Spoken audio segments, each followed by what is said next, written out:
Täna ma tahtsin rääkida taimekahjuritest.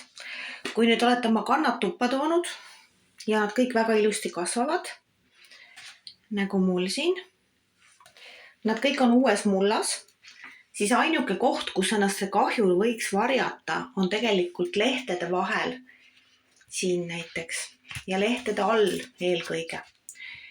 Minul ei ole nüüd siin küll mitte kedagi, aga kuna ma olen kokku puutunud erinevate kahjuritega läbi aastate, siis ma alati ennetan seda. Sellepärast, et kui te juba märkate, et keegi on võrgu kuskile pununud või on siukene nagu puru peal, siis olete juba natuke hiljaks jäänud. Seepärast kindlasti jälgige oma taimi. Mida siis teha? Esialgu, kui mitte midagi viga pole, siis mina lihtsalt pesen lehti.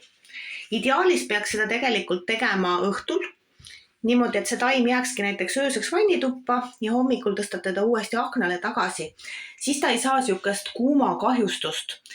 Aga kui te olete nüüd leidnud mingisuguse kahjuri ja soovite teha midagi ennetavalt, siis mina kasutan näiteks,